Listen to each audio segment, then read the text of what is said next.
Hi అండి. అందరికీ good morning. ఈరోజు గుత్తి దొండకాయ కూర వండుకుందాం.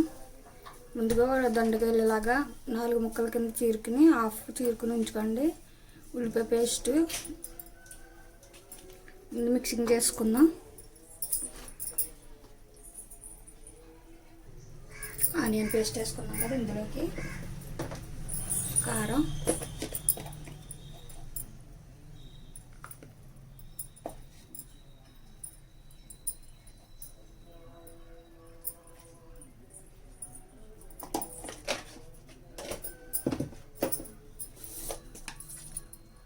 పసుపు,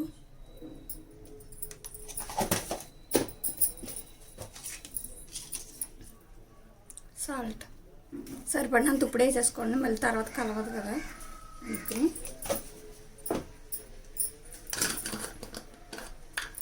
దీనికి కొంచెం గరం మసాలా,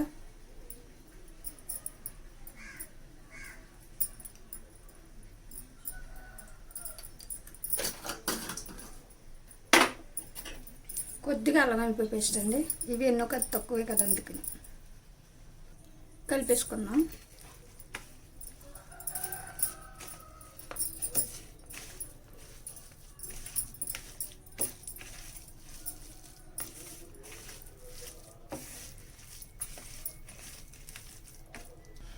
ఈ కలిపేసుకున్నది దొండకాయ ముక్కల్లోకి పెట్టేసుకుందాం అండి. కలిపేసుకున్న పేస్ట్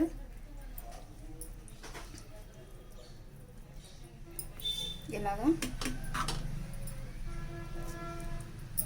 దొండకాయ కూర కాబట్టి గుత్తి వంకాయ మీద దొండకాయ కొంచెం గుత్తి దొండకాయ టైం ఎక్కువ పడుతుందండి, ఎందుకంటే ఇది దొండకాయ తొందరగా మగ్గదు కాబట్టి చూసుకోండి.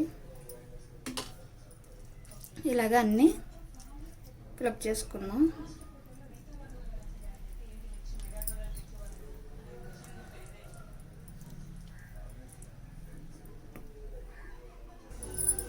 కొద్దిగా జీలకర్ర వేసుకోండి. జీలకర్ర చిటపట్లాడాక కరివేపాకు,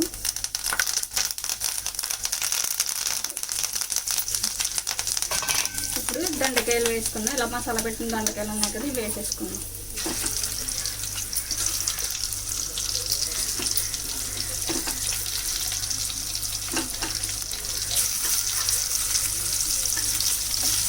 చెప్పాను కదండి, వంకాయ అయితే తొందరగా అయిపోద్ది, గుత్తి దొండకాయ తొందరగా అవ్వదు, ఎక్కువ మగ్గదు. అందుకని సేపు ఎక్కువ మగ్గబెట్టండి, లేకపోతే ముక్క ఉడకదు.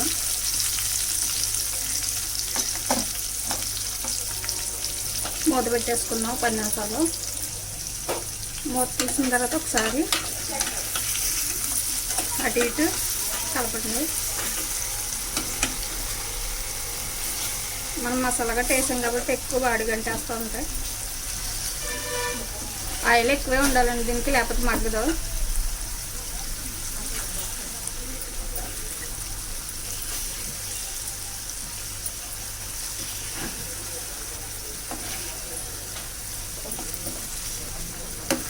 అన్నీ ఒకసారి ఇలా తిరగేసుకోండి.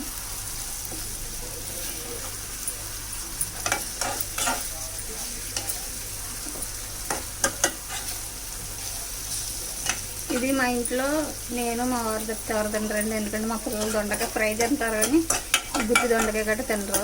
మా ఇద్దరికే కదా, ఇది ఒక పూటకే, ఇంకో పూట మేము భోజనం చేయము, ఒక పూట భోజనం చేస్తాం. సాయంత్రం కాఫీ అంతే, అంత మించేం ఉండదు. మూత పెట్టేసుకున్నాం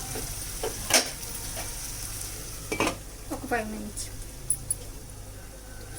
మర్చిపోయి ఇందులో కొంచెం పేస్ట్ మిగిలింది కదండి, దొండకాయలు తిరగబడ్డాక ఈ పేస్ట్ కూడా అందులో వేసేసుకుందాం.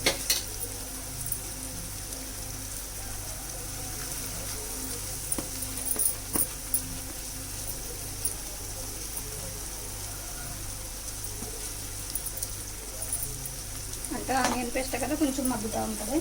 మూత పెట్టుకుని ఒక్క నిమిషం మూత పెట్టాక వాటర్ వేసుకుందాం. ఒకసారి మూత తీసి చూసేద్దామండి.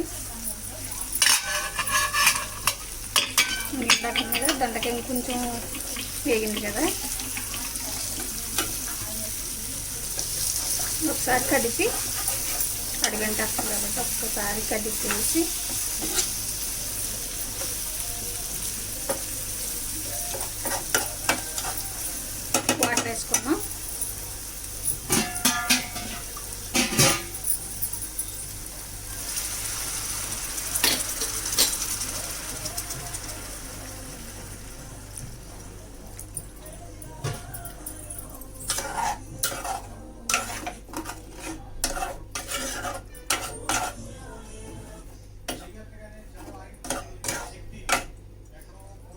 వాటర్ వేసుకున్నాం కదండి, ఇంకా ఉడకనిద్దాం. మూత పెట్టేసుకుందాం. అయిపోయిందండి, దగ్గర పడుతుంది. ఆయిల్ కూడా పైకి వచ్చేసింది కదా, కడుపు కూడా అంటలేదులేండి. దొండకాయ కూడా ఉడికింది. ఇదిగోండి గుత్తి దొండకాయ కర్రీ రెడీ అండి. నచ్చితే లైక్ అండ్ సబ్స్క్రైబ్.